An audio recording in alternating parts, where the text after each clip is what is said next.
வணக்கம். வணக்கம். கண்டிப்பா இந்த வீடியோ கமெண்ட் செக்ஷன்ல பல கலவையான கருத்துக்கள் வரப்போகுது.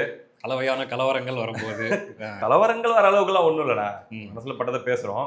ம். இப்ப நேத்தோ முந்தா நேத்தோ நெனைக்கிறேன். நீ என்ன சொன்ன? "டேய் என்னடா இப்படி பண்ணிட்டுருக்காங்க? ஒரு ஆடியோ பாத்தியா? எவ்வளோ கேவலமா இருக்குது. இத பத்தி பேசணும்டா" அப்படின்னு நீ சொன்ன. அப்புறம் நான் என்ன சொன்னேன்? "இல்ல வேண்டாம். பேசணும்னா அதுக்கு ஒரு சில கன்ஸ்பிரசி நாம் தமிழர் சார்ந்தவங்களே கூட, இல்ல இவன் இந்த காரணத்துக்காக தான் இப்ப இத பேசுறாங்க" அப்படின்ற மாரி ஏதாச்சும் ஒண்ணு சொல்லுவாங்க. இன்டென்ஷன் கற்பிப்பாங்க. விட்டுறலாம் வேண்டாம் அப்படின்ட்டு. மறுபடியும் இன்னைக்கு காலையில அந்த போஸ்ட்ட மறுபடியும் இன்னொரு தடவ பார்த்தப்ப, கடுப்பாயிட்டு இல்ல இது பேசித்தான் ஆகணும் வா. என்னமோ நெனைச்சிட்டு நெனைச்சிட்டு போட்டு மனசுல பட்டத பேசிறலாம்னு சொல்லி கூப்பிட்டேன். ஷூட் வச்சாச்சு. அந்த ஆடியோ மேட்டர். அதாவது சாதி வெறியோடு சாட்டை துரைமுருகன் நாம் தமிழர் கட்சி சார்ந்தவர் விசிகாவுடைய மாநாட்டை பயங்கரமா கேவலப்படுத்தி கொச்சப்படுத்தி பேசியிருக்காரு.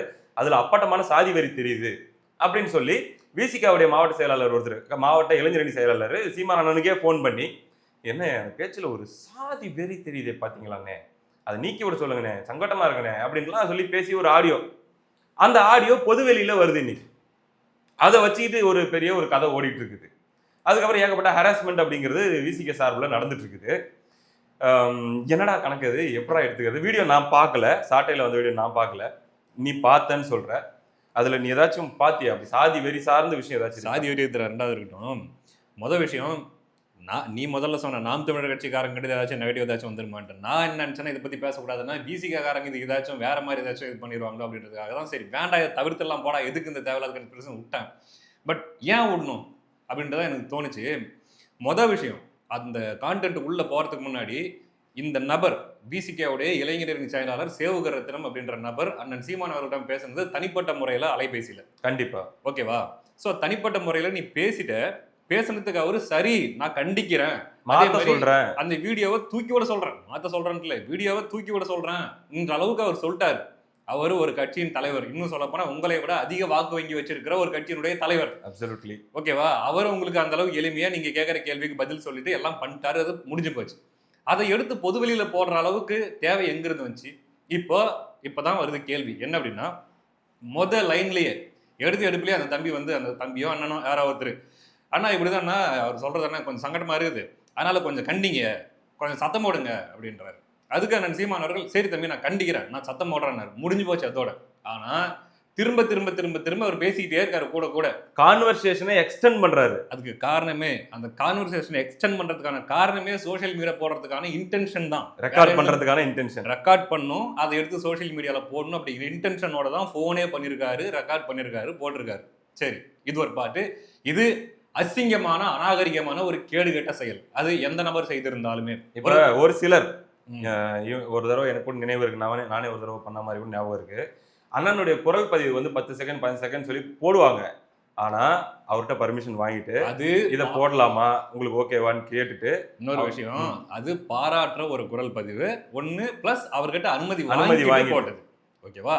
ஆனா இது அப்படி கிடையாது. இது வந்து கான்வர்சேஷன். இது போன்ல நடந்த உரையாடல். இது தனிப்பட்ட உரையாடல் எடுத்து பொதுவெளியில் போடுறது வந்து மிகப்பெரிய கேவலம். அந்த கேவலத்தை செய்திருக்கிறது விசிகா. இது என்ன சொல்றது, ஐடிவிங்கிற பேஜ்ல அது போட்டிருக்காங்கடா. ஐடிவிங்கிற பேஜ்ல தான் போட்டிருக்காங்க. இன்னொன்னு, ரெண்டாவது இந்த விஷயத்துக்கு வந்துடலாம். அண்ணே, அதுல பாத்தீங்கன்னா ஒரு சாதி வெறி தெரியுதுண்ணே. அது எப்படியா உங்களுக்கு மட்டும் யார் பேசினாலும் சாதி வெறி தெரியுதுன்னு எனக்கு ஒன்றும் புரியல. இதுக்கு என்ன பேசினாலும் பேசட்டும். இல்ல அந்த வீடியோ நீ பார்த்துட்டே ஃபுல்லா? முழுசா பார்த்துட்டேன். அதுக்காகவே நான் ஃபர்ஸ்ட் இந்த ஆடியோ தான் கேட்டேன். துரைமுருகன் பேசின வீடியோ பார்க்கல. இந்த ஆடியோவை பார்த்துட்டு தான் ஏதோ சாதி வெறி தெரியுதுங்கிறாரு, அப்படி என்ன வெறி தான் அப்படி உள்ள தெரியுது அப்படின்ட்டு தான் அந்த வீடியோ, துரைமுருகன் பேசின வீடியோவை நான் உள்ள போய் பார்த்தேன். ஃபுல் வீடியோவுமே பார்த்தேன். அவர் அந்த வீடியோவில் முழுக்க அந்த கூட்டத்தில் நடந்த கலவரங்கள், இவங்க பண்ண சேட்டைகள், மேடை மேலே ஏறி திருமாவை போட்டு அமுக்க முயற்சி பண்ண நக்கல் நையாண்டி, அவருக்கே உரிய அந்த நக்கல் நையாண்டியோட அவர் பேசியிருக்காரே தவிர எந்த இடத்துலையுமே ஒரு குறிப்பிட்ட ஒரு சின்ன இடத்துலையுமே கூட அந்த சமுதாயம் சார்ந்தோ அல்லது அந்த சமுதாய ரீதியான ஒரு சின்ன தாக்குதலோ கூட அதுல இல்லை. நான் மனசாட்சிக்கு நேர்மையா சொல்றேன், இல்ல. சரி, என்ன திடீர்னு சாட்டை துரைமுருகனுக்கு இவ்வளவு சப்போர்ட் அப்படின்ட்டு வருமே கேள்வி. இன்னும் கமெண்ட் செக்ஷன்ல வர ஆரம்பிச்சு. சாட்டை துரைமுருகனுக்கு சப்போர்ட் இல்லை இது, சரிங்களா? விசிகா பண்ற கேவலமான ஒரு செயலை நான் வெளியே சொல்ல வேண்டிய தேவை எனக்கு இருக்குது. ஏன்னா நீங்க சேலஞ்ச் பண்றது யார?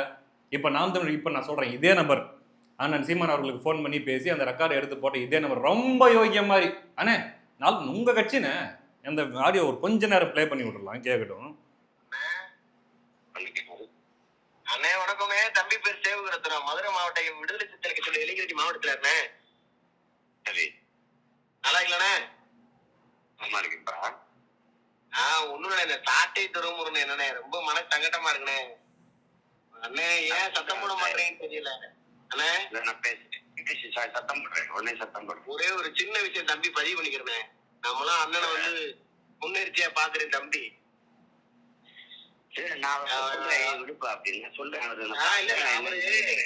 மாநாடு அண்ணன் நீங்க பாத்துருப்பீங்க. நாம் தமிழரோட மாநாடு நம்ம குறை சொல்ல விரும்பல. அது நம்ம கட்சி தான், இந்த கட்சி உங்க கட்சி தான். ஆனா அவருடைய ஆரம்ப ஒரே தம்பி ஒரு பதிவு இல்ல, நான் உடனே அதை பேசி அதுக்கு எடுப்பாங்க. அவர் விஷயத்துல அந்த சாதி உணர்வு நல்லா தெரியுது. உண்மையிலே நம்மளுக்கு வருத்தமா இருக்கு. அவர் உண்மையை தமிழ் தேசியவாதி சீமானன் தம்பின்றத தமிழ் தேசிய கருத்தா பதிவு பண்ணணும். அவர் பேசுறதுல அந்த உணர்வு நம்மளுக்கு இழுக்கிறாரு, அப்படியே கான்வர்சேஷன் இழுத்து இழுத்து இழுத்து பண்றாராம். அதாவது சீமான் அண்ணனை ஒரு குற்ற உணர்ச்சிக்குள்ள ஆளாகிறாங்க. அண்ணே இதெல்லாம் உங்க கட்சின்னு, நாங்களாம் உங்க கட்சின்னு. ஒரு தமிழ் தேசியவாதி அவர்கிட்ட போய் இப்படி ஒரு சாதி வெறி வெளிப்படலாமானே? அதாவது இல்லாத ஒன்னை இவரே திணிச்சு அதை வந்து இழுத்து அதை கொண்டு போய் பொது வெளியில போடுறாரு. எதுக்கு இந்த அருவருப்பான வேலை? சரி, உங்க கட்சி நம்ம கட்சி எல்லாம் நம்ம ஒரே கட்சின்னு சொன்னவர் என்ன சொல்றாரு? அதே நபர் இந்த பதிவை போட்டார் இல்லையா சோசியல் மீடியால, அதே நபர் வந்து இன்னொன்னு போட்டிருக்காரு. ஒரே செகண்ட். நாம் தமிழர் கட்சியை பத்தியா? நாம் தமிழர் கட்சி பத்தி தான். அதாவது என்ன சொன்னாரு? அண்ணே உங்க கட்சின்னு, தமிழ் தேசியவாதின்னு, நம்ம கட்சின்னு என்னன்னு போட்டிருக்காரு பாருங்க. இதை நான் ஒழுங்கை பற்றி சாட்டை முருகன் பேச்சு, கட்டுப்பாட்டை கடைபிடித்த டேஷ் தமிழர் கட்சி, அந்த வார்த்தை என்னால நான் சொல்ல விரும்பல. அதை வேணா நான் இதுல போட சொல்லிடுறேன். இல்ல போடலாம், பாத்துக்கிட்டோம். இவங்க லட்சணம் என்னன்னு தெரியட்டும். ஓகேவா? வெளியில இவங்க பேசுறது எந்த மாதிரி, உள்ளுக்குள்ள இவங்களோட வக்கரம் எந்த மாதிரி அப்படிங்கிறது மக்களுக்கு புரியட்டும். போன்ல மட்டும் நம்ம கட்சி நாங்க வேற நீங்க வேற. சரி, நான் எனக்கு இன்னொன்னு தோணுதுரா. நம்ம நாம் தமிழர் கட்சி ஆதரவா இதுக்கு முன்னாடி செயல்பட்டு இருந்த காலகட்டத்திலேயே வன்னியரசு அவருடைய பேச்சுகளும் பதிவுகளும் எவ்வளவு பார்த்திருக்கோம்னா கணக்கே இல்லை. இப்ப சாட்டை திருமுருகனுக்கு வந்து விசிகா விமர்சிச்சா அது வந்து சாதி வெறி அப்படின்னா, எனக்கு இப்பயும் சொல்றேன், சாட்டை திருமுருகன் அரசியல் செயல்பாடுகள் மேல பல விமர்சனம் இருக்குது. பல தடவை அதை எடுத்து வச்சாச்சு. அது கம்ப்ளீட்லி வேற டாபிக். இப்ப அதை கொண்டு வந்தா அதுவும் இதுவும் கிளாஷ் ஆகுன்றதுனாலதான் அதுக்குள்ள போகவே இல்லை. நான் என்ன கேட்கிறேன், வன்னியரசு அவர்கள் அது விசிகாவுடைய பொறுப்பாளராக இருக்கும்போது சரி, இல்ல வந்து தேர்தல் நேரத்திலையும் சரி, தொடர்ச்சியாக நாம் தமிழர் கட்சியை ஓம் தமிழர்னு சொல்லி பதிவு பண்றதோடு மட்டும் இல்லாம அண்ணன் சீமான் அவர்களை தனிப்பட்ட முறையில் எவ்வளவு தாக்குதல்லாம் வார்த்தைகள், சில நேரங்களில் வெறிநாய் இந்த மாதிரியான வார்த்தைகள்லாம் பயன்படுத்தி இவ்வளவுதான் கொச்சையா கேவலமா ஒருமையில பேசியிருக்காருன்னு இல்ல. ஒரு சின்ன டிஸ்க்ளைமர் அதுக்கு முன்னாடி, ஓகேவா? இதுக்கு சப்போர்ட் பண்ணி கூட்டணியில தான் இருக்கிறன்ற ஒரே காரணத்துக்காக டிவிகே காரன் எவனாச்சும் உள்ள வந்து சப்போர்ட் பண்றேன்னு வந்தீங்கன்னா, டிவிகேவை பத்தி வன்னியரசு என்ன வண்டையா பேசியிருக்காருன்னு போட்டு தள்ள வேண்டியதா இருக்கும். இருக்கு, போடலாம். சரியா? அதான் கொடுக்குறேன், போட்டுருங்க. அதாவது என்ன தெரியுமா சொல்லியிருப்பாரு, சைக்கோலயே உச்சக்கட்ட சைக்கோ யாரு அப்படின்னா விஜய் தான் அப்படின்னு சொல்லி பேசியிருக்காப்ல. எலெக்ஷன் இவர் அமைச்சர் ஆகிறதுக்கு 20 நாளைக்கு முன்னாடிடா. சரியா? அதெல்லாம் அது இருக்கட்டும். சரி, இப்போ வன்னியரசு கிட்ட வந்துருவோம். ஓகே, இப்போ சாதி வெறி தெரியுதுனே. இப்ப வன்னியரசு வந்து நாம் தமிழர் கட்சியை பார்த்து ஓம் தமிழர் கட்சின்னு சொல்றாரு. அது சாதி வெறியா, அல்லது வன்னியரசு ஒரு கிறிஸ்தவர் அப்படிங்கறதுனால நாம் தமிழர் கட்சி ஓம் தமிழர் கட்சின்னு சொல்றதுக்கான மத வெறியா அப்படின்னு கேட்டாங்கன்னா என்ன பண்றது? கேட்டா என்ன பண்ணுவீங்க? அப்படி நம்ம பார்க்கல. நீ வந்து ஏதோ அவங்க பிஜேபியோட பி டீம்னு சொல்லி விமர்சிக்கிறதுக்காக தான் அந்த வார்த்தையை பயன்படுத்துறன்னு கூட எடுத்துக்கலாம். ஆனா இப்படி அதை திருச்சி கேட்கணும்னா கேட்கலாம்ல. அவர் மதப்பற்று வச்சுக்கிட்டு தான் இதை வந்து ஒரு குத்துறாரு அப்படின்னு சொல்லி நம்ம கேட்கலாம்ல. ஞாபகம் வந்துருச்சு, டிவிகேவை என்னன்னு சொல்லி வன்னியரசு சொன்னார்ன்ட்டு. இருக்கிறதுலே தீய சக்தி எதுன்னா விஜய் தான். இருக்கிறதுலே தீய சக்தி காலிப்பய கும்பல் எதுனா தாவேக்காதான் சொல்லி பேசிட்டு போயிட்டு அந்த கட்சியிலே அமைச்சர் ஆயாச்சு. இப்ப நம்ம தோழர் ஆர்எஸ்எஸ் கை குழந்தை விஜயன் எல்லாம் பேசலையா நம்ம தோழர்? தெரியுமா? எல்கேஜி பசங்க கோலை தொடர்நடுங்கி கரூரை விட்டு ஓடி போன கோலை அப்படின்னு பேசினவர் தான் வன்னியரசு. இல்ல, எதுக்காக இதெல்லாம் சொல்றேன்னா, டிவிக்காரங்க இது குறுக்கா வராதீங்க. அவங்க உங்களை இன்னைக்கு யூஸ் பண்ணுவாங்க, நாளைக்கு நீங்க யூஸ் ஆக மாட்டேன்னு தெரிஞ்சுன்னா அடுத்து வேற ஒருத்தர். அவங்க வந்து பாத்தீங்கன்னா ஒரு கொடி போன்றது, பெரிய கட்சிகள்லாம் ஒரு கொம்பு போன்றது. அந்த கொம்புல என்ன பண்ணுவாங்க, படர்ந்துப்பாங்க. அது வந்து எந்த கொம்பு ஸ்ட்ராங்கா இருக்குது அந்த கொம்புல போய் அந்த கொடி சுத்திக்கும், அவ்வளவுதான். அதனால நீங்க குறுக்க முட்டு கொடுத்துட்டு வராதீங்க. இது உங்களுக்கு சம்பந்தம் இல்லாத விஷயம். ஒண்ணு. இன்னொன்னு, பிசிகாவுடைய தொடர் செயல்பாடுகள் நான் பார்த்துட்டு தான் வரேன் ஆரம்ப காலத்துல இருந்து. யாருமே ஒரு குறிப்பிட்ட நபர்கள் வந்து, அது பொதுவான நபர்களா இருக்கலாம், பிசிகாவுடைய செயல்பாடுகளை, ஓகேவா, அவர்களுடைய சாதி ரீதியாவோ சமூக ரீதியாவோ கிடையாது, அவர்களுடைய செயல்பாடுகளை விமர்சிச்சாலே அவங்களுக்கு சாதி முத்திர குத்துற அந்த எண்ணம் அப்படிங்கிறது தொடர்ந்து இருந்துகிட்டு இருக்குது. சரி, ரைட்டு. இப்போ அந்த விஷயம் அந்த வீடியோவே வரல. நான் இதில் ஒரு சின்ன இடைமறிக்கிறேன். அந்த வீடியோவில் உங்களை கேவலப்படுத்துறதுலையோ அல்லது உங்களை கலாய்ச்சலையோ ஏதாச்சும் தப்பு இருக்கா? நான் தான் கேட்குறேன், ஏதாச்சும் தப்பு இருக்கா? நாமளும் தான் பார்த்தோம். நீங்க ஒரு மாநாடு நடத்துனீங்க, உண்மையிலேயே பிதுக்கி எடுத்துட்டீங்க அவரை. அவர் பின்வாசல் வழியே தப்பிச்சு போக முடியலடா. இந்த ஆடியோல அதே நம்பர் சொல்றாரு, அண்ணே அவர் பாத்தீங்களா எந்த அளவுக்கு அவர் அப்படியே உயிருக்கு போராடுற லெவலுக்கு கஷ்டப்பட்டு இருக்கிறாரு. அதை வந்து துரைமுருகன் வந்து கிண்டல் பண்ணாரு. உயிருக்கு போராட வச்சது யாரு அவரை போட்டு பிதிக்கி நசுக்கி மேலே ஏறி அவரை போய் சண்டை விஜயகாந்த் மாதிரி ஃபைட் போட வச்சு பண்ண வச்சது யாரு? நான் உங்களை அரசியல் படுத்திட்டேன், பிஹெச்டி படிக்க வச்சுட்டேன், எல்கேஜியா மாற போறீங்களான்னு சொல்லி கேட்டாரு. டிவிக்கு தொண்டர்கள் கூட இப்படி யாரும் விஜய் அவர்கள் நசுக்கலையடா. அவங்க செல்ஃப் ஹார்ம் தான் பண்ணிக்கிட்டாங்களே தவிர விஜய் ஹார்ம் பண்ணல. இங்க இவரு சுத்தி பவுன்சர்ஸ் இருக்காங்க. எவ்வளவு பெரிய கட்டமைப்பு இருக்கிற கட்சி, எவ்வளவு பேர் சுத்தி பாதுகாப்பு இருப்பாங்க. ஏன் ஒரு அவர் சுத்தி ஒரு ப்ரொடெக்ஷன் கூட பண்ண முடியாத அளவுக்கு அவர் என்ன பண்ணி வச்சுருக்கீங்க அங்க வச்சுக்கின்னு பார்த்தா? சரி, ஓகே, நான் ஓப்பனா கேட்கிறேன், இதுல இதை சுட்டி காட்டினா சாதி வெறி அப்படின்னா, அதே சொந்த சமூகத்தை சார்ந்தவர்களே கல்வியாளர்களாகவும் நல்ல பொசிஷன்ல இருக்கிறவங்களும் இதை பார்த்தா அவங்க பெருமையா நினைப்பாங்களா, அவமானமா நினைப்பாங்களா? ஏன் மானத்தை வாங்குறீங்கன்னு நினைக்க மாட்டாங்க. உங்களுக்கு பயந்துட்டு ஸ்கூல் லீவ் விடுறாங்க, காலேஜ் லீவ் விடுறாங்க. ஏன்டா லீவ் விட்டாங்க அப்படின்றத நம்ம அதுக்கு அடுத்த நாள் மாநாடு நடக்கும்போது பார்த்தா தெரிஞ்சுக்க முடியுது. மாநாடு கூட்டினா என்னடா பண்ணுவாங்க? பேசுவாங்க. அதுக்கு தான் மாநாடே கூட்டுறது. பேச முடிஞ்சு. ஏய் தம்பி உட்காரு, ஏய் கீழே இறங்கு, ஏய் அமைதியாரு, ஏய் சைலண்ட், இதை தவிர அவர் வேற எதுவுமே பேசல. இதை சுட்டி காட்டினா உங்களுக்கு எங்கயா சாதி வெறி வருது? சாதி வெறி எதையுமே சொல்ல முடியுது. டிவிக்கேவே இதே மாதிரிதான் அவங்க பண்ண கோமாளித்தனத்துக்கும் அவங்க பண்ண அந்த மாதிரி குரங்குத்தனத்துக்கும் சுட்டி காட்டினாங்க. யாரும் சாதி வெறின்னுலாம் சொல்லல. ஓகே, அவங்க வேற மாதிரி அபியூஸ் பண்ணாங்க, அது வேற. ஆனா அது எப்படி உங்களை ஏதாச்சும் உங்களுடைய செயல்பாடுகள், அதாவது உங்களுக்கு நீங்க பண்ற தவறுகள் மட்டும் சுட்டி காட்டினா மட்டும் இங்க மட்டும் எப்படி உங்களுக்கு சாதி வந்துருது? அது இவருதான் சொல்லுவாரு. சில நேரங்கள்ல ஒரு அண்ணன் மூர்த்தி அண்ணன், ஏர்போர்ட் மூர்த்தி அண்ணன் பேசும்போது சொல்லுவாரு, தம்பி நான் பேசுற மாதிரிலாம் நீ பேசிடாத, நீ நல்ல எண்ணத்தோட கூட பேசுவ, ஆனா உனக்கு வந்து பாத்தீங்கன்னா சாதி முத்திரை, சாதி வேறின்னு சொல்லி ஒரு மேல வழக்கு கூட போட்டுருவாங்க, அதனால இதெல்லாம் நான் மட்டும்தான் பேச முடியும்னு சொல்லி சில விமர்சனங்கள்லாம் வைப்பாரு.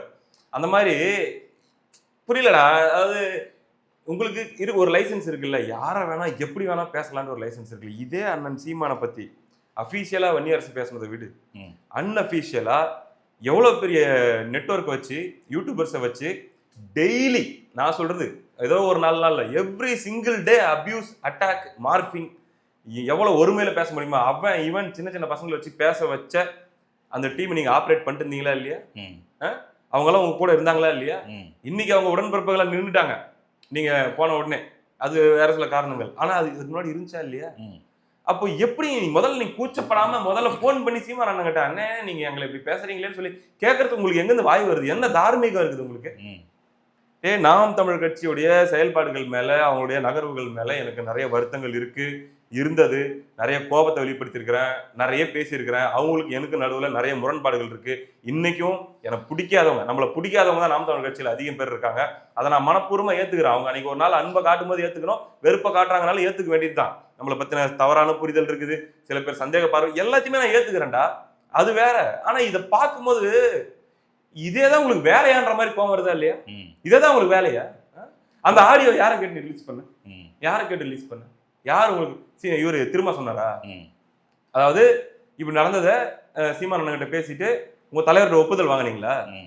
தலைவரே சீமானுடைய ஆடியோ இருக்குது, நான் வேணா இறக்கிட்டுமா அப்படின்னு கேட்டீங்களா? அவர் இறக்கி விடு அப்படின்னு சொன்னாரா? விளக்கம் கொடுங்க. இப்ப நீங்க ஒரு தலைவருடைய தனிப்பட்ட அவருடைய பாதுகாப்பு சம்பந்தப்பட்ட விஷயம்டா, யாரை கேட்டு இதெல்லாம் நீங்க ரிலீஸ் பண்றீங்க?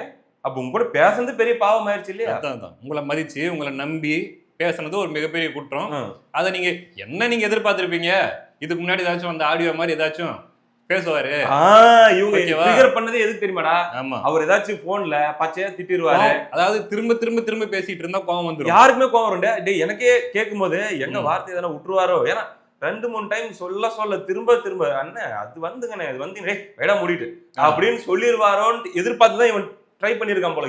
ஒரு வார்த்தை அப்படி சொல்லியிருந்தா அதை வச்சு ஒட்டுமொத்த கட்சிக்கும் முத்திர குத்தி விட்டுறலாம், சாதி வெறி கட்சின்னு முத்திர குத்தி விட்டுறலாம் அப்படின்ட்டு இவங்க பிளான் பண்ணிருக்கானுங்க. ஆனா அண்ணன் சீமான் அவர்கள் ரொம்ப தெளிவா கையாண்டு, பொதுவா பொறுமையா அதை கையாண்டு முடிச்சிட்டாரு. இப்ப அவங்களுக்கு அங்க இது இல்லாம போச்சு. சரியா? ஆனா திருப்பி ஒரு வார்த்தை கேட்டிருந்தா, நீங்க எல்லாம் என்ன பண்ண அபியூஸுக்கு நான் பேசணும்னா எவ்வளவு தம்பி பேசிட்டோம் அப்படின்னு கேட்டிருந்தேன். எங்கடா கொண்டு போய் மூஞ்ச எங்க கொண்டு போய் வச்சுப்பீங்க? அவ்வளோ யோக்கியமா நீங்கெல்லாம் என்னமோ இத்தனைங்க நீங்க செஞ்ச செயல்பாடுகள் விமர்சிச்சு ஐயோ எங்களுக்கு புண்பட்டுருச்சுனே, ஐயோ எங்களுக்கு சங்கடமாயிருச்சுனே. என்ன சங்கடமாச்சு உனக்கு? நீ பண்ணதானே சொன்னாங்க, திரும்ப விட்டுனா நீ திரும்ப பிட்டிக்கிருப்பீங்க. பாவம்டா இல்லையா? அவரு. உண்மையிலேயே பாவமா இருந்துச்சு. அவர் வயசு 60+. என்ன மாதிரி இது? வண்டியில பிரச்சாரத்துக்கு போக முடியலடா அவரால. கால் எலெக்ஷன் வீக்கம், டைம்ல. கண்ணு வீக்கம்ன்ட்டு அவருக்கு ஏகப்பட்ட பிரச்சனை இருக்குது. அப்படிப்பட்ட நபரை வந்து எந்த அளவுக்கு பாதுகாப்பாக வச்சுக்க வேண்டிய நீங்களே வச்சு செஞ்சிட்டீங்க நீ. அதைத்தான் துரைமுருகன் தன்னுடைய வீடியோல தன்னுடைய பாணியில சொல்றாரே தவிர, அங்க சாதி வெறி, வெங்காய வெறிலாம் இந்த இத்துணோண்டு கூட நான் பார்க்கல, எங்கன்னு தெரியல. அதே மாதிரி ஓகேவா? சரி, ஓகே, அவங்க திருந்துவாங்களோ திருந்த மாட்டாங்களோ அது அவங்க விஷயம். நம்ம பேசுறதுன்னு ஆயிடுச்சு இந்த வீடியோல நாம் தமிழர் பத்தி. ரொம்ப நாளா பேசல. ஒரு பர்டிகுலர் கேள்வி மட்டும் நான் கேட்கறேனே. இப்ப சமீப காலமா இவரு சாட்டை துரைமுருகன் அவர்களுடைய வீடியோஸ் ஆகட்டும், எல்லாமே பெரிய ரீச், எல்லாமே பெரிய அளவுல வைரல் ஆகுது. உண்மையா சொல்லணும்னா செம்ம அரசியல் successful-ஆ வீடியோ போயிட்டு போடுறவங்கல ஒரு அதிகமாக ரீச் ஆகக்கூடிய ஒன் ஆஃப் த அதான். அதுவும் மோனோலாக், அதாவது solo YouTubers, solo creators, political genre பொறுத்த வரைக்கும் நம்பர் 1ன்னே நான் சொல்லுவேன். மற்றவங்க கூட காம்போவா பேசுறவங்க இருக்காங்க. தனியா போட்டு அதிகமா இருக்கிறது நம்பர் 1ல வந்து சாட்டை துரைமுருகன். டேலண்ட்னு பார்த்தா பயங்கரமான டேலண்டட், அதுல எந்த மாற்று கருத்தும் இல்லை. At the same time as a பர்சனா எனக்கு என்னைக்குமே ரெஸ்பெக்ட் இருந்தது இல்லை, இப்பயும் இல்லை. ஓகேவா? இது வேற டிபார்ட்மெண்ட். அதுக்கு காரணங்கள் பல, அதுக்கு முன்னாடி நிறைய பேசியிருக்கோம், மறுபடியும் அதுக்குள்ள போக தேவையில்லை. இப்ப சாட்டை துரைமுருகன் அவர்களுடைய இந்த ஒரு பெரிய ஒரு ரீச், இதனால யாருக்கு பலன் அப்படின்னு நீ நினைக்கிற? இது எப்படி நீ பாக்குற? சாட்டை துரைமுருகனோட மிகப்பெரிய ரீச்சால பலன் சாட்டை துரைமுருகனுக்கு, சாட்டை சேனலுக்கும் அவருடைய பர்சனலா அவருடைய குரோத்துக்கும் நல்ல பலன். சாட்டை துரைமுருகன் அப்படிங்கிற ஒரு அரசியல்வாதிக்கு மிகப்பெரிய ஒரு ஃபியூச்சர், பிரைட்டான ஃபியூச்சர் இனி இருக்குதுடா எந்த கட்சியில போனாலும். ஏன்னா உண்மையிலே சொல்றேன், இப்படி ஒருத்தர் இப்ப டிவிக்கு இருக்கக்கூடிய ஒரு பொசிஷன்ல இப்படி ஒரு நபர் நம்ம கிட்ட இருந்தா செம்மையா இருக்குமே அப்படின்ட்டு திமுகவும் ஃபீல் பண்ணலாம், அதிமுகவும் ஃபீல் பண்ணலாம், பிஜேபியும் ஃபீல் பண்ணலாம். அந்த மாதிரி ஒரு இண்டிவிஜுவலா சாட்டை துரைமுருகன் அவர்களுடைய அந்த ஒரு பர்ஃபார்மன்ஸ் அப்படிங்கிறது அவருடைய பொலிட்டிக்கல் மைலேஜுக்கு மிகப்பெரிய அளவுல இருக்கு.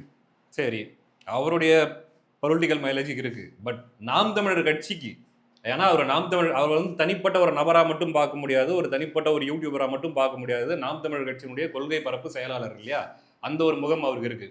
ஸோ இவருடைய இந்த ஒரு செயல்களால இப்போ திமுகவுக்கு கொஞ்சம் சில நேரங்கள்ல எலவேட் பண்ற மாதிரி பேசுறாரு, சில நேரங்கள்ல திமுகவுக்காக வாதாடுறது, திமுக சார்பில் இருந்து தாவேக்காவை கேள்வி பண்ணும்போது அது நாம் தமிழர் கட்சிக்கு எந்த அளவுக்கு அது நெகட்டிவா போகுது?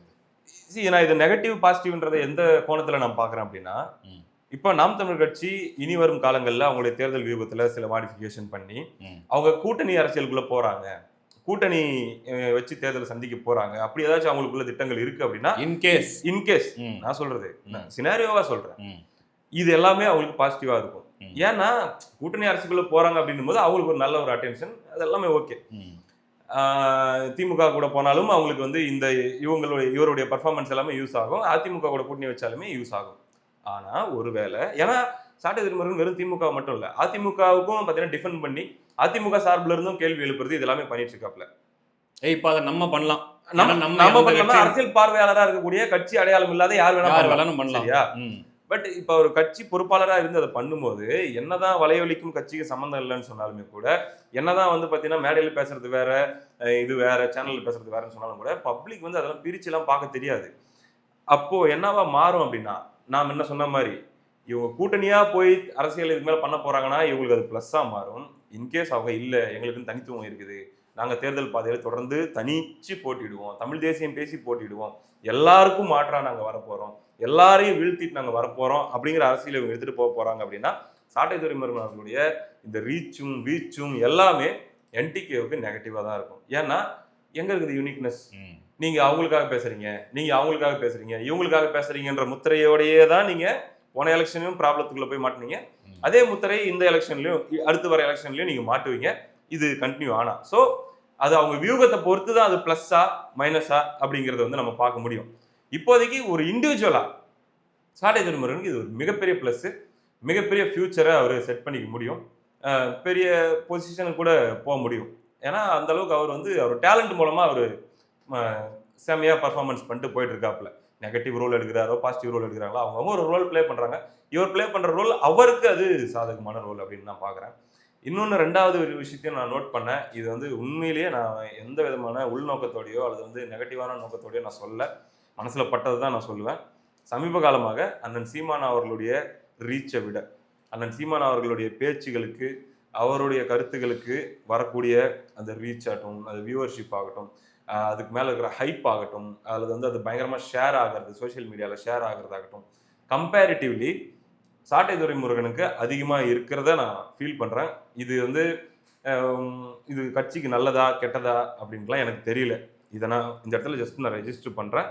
அண்டு அது அப்படி இருக்கிறத விட அண்ணன் சீமான் அவர்களுடைய பேச்சுகள் அதை விட இன்னும் பயங்கரமான ரீச்சாகவும் ஷேர் பண்ணக்கூடியதாகவும் இருந்தால் கட்சிக்கு நல்லதாக இருக்கும் அப்படிங்கிறது என்னுடைய ஒரு தாழ்மையான கருத்து. ரெண்டாவது இன்னொரு விஷயம் என்ன அப்படின்னா, அண்ணன் சீமான் வந்து நான் ரொம்ப அமைதியாக இருக்கிறேன் அப்படின்ற ஒரு மோடை கையில் எடுத்திருக்காரு இல்லையா. ஒன்லி சில மேடைகளில் மட்டும்தான் பேசுவேன் அண்ட் பெரும்பாலும் ப்ரெஸ் மீட் இல்லை அப்படின்ட்டு.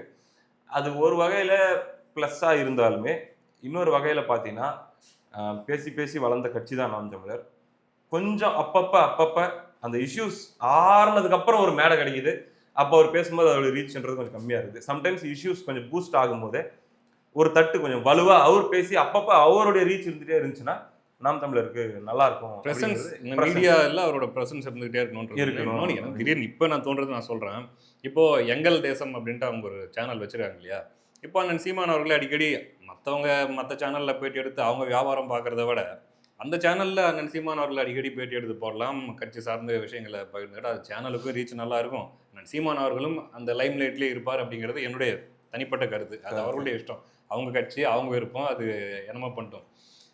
ஒரு சிலர் கூட நினைக்கலாம் என்னடா திடீர்னு இந்த பக்கம் அப்படின்ட்டு கூட சிலர் நினைக்கலாம். அதெல்லாம் ஒன்றும் இல்லை. திருப்பி என்ன பண்ண போறோம்டா, எப்பயும் போல நடக்கல பிரச்சனைகளை, மக்கள் சார்ந்த பிரச்சனைகளை, அரசுக்கு எதிராக எழுப்பக்கூடிய கேள்விகளை நம்ம எப்பயும் போல நம்ம பயணம் இருக்குதான் போகுது. இந்த ஒரு விஷயம் 2 நாளா டிஸ்டர்பிங்காவே இருந்துச்சு, பேசணும்னு தோணுச்சு, பேசியிருக்கோம். ஒன்றும் இல்லை, இஷ்யூ பேஸ்டாக தான். நம்ம யாருக்கும் சப்போர்ட்டும் கிடையாது, யாருக்கும் எதிரும் கிடையாது. இப்போ ஒன்றும் இல்லை, இதுக்கு முன்னாடி கூட பார்த்தீங்கன்னா ஒரு விஜய் யாரப்ப அந்த அமைச்சர் பேர்லாம் விஜய் பாலாஜி என்ன கேட்டார், சீமானா யாருன்னு கேட்டார். அது கேட்கும்போது எனக்கு சுரன் கோவம் வந்துருச்சு. அதுக்கு நான் ஒரு தனியாக ஒரு வீடியோ நான் போட்டிருக்கேன். ஸோ இஷ்யூ பேஸ்டாக நம்ம தொடர்ச்சி நம்ம பேசிட்டு தான் இருக்க போகிறோம். அது நல்லதோ கெட்டதோ நம்ம பேசிட்டு தான் இருக்க போகிறோம். பார்ப்போம் அடுத்தடுத்து கூட. இப்போ நம்ம விசிகாவை பற்றி பேசிட்டு இருந்தோம் இல்லையா, அதோடைய அரசியல் நகர்வுகள், டிவிகே, விசிகே, பிஎம்கே, டிஎம்கே, இந்த புள்ளி இருக்கு இல்லையா, இதுக்கான அரசியல் நகர்வுகளை பற்றி தனியாக ஒரு வீடியோவே நம்ம அடுத்த வீடியோவில் நம்ம பார்ப்போம். நன்றி.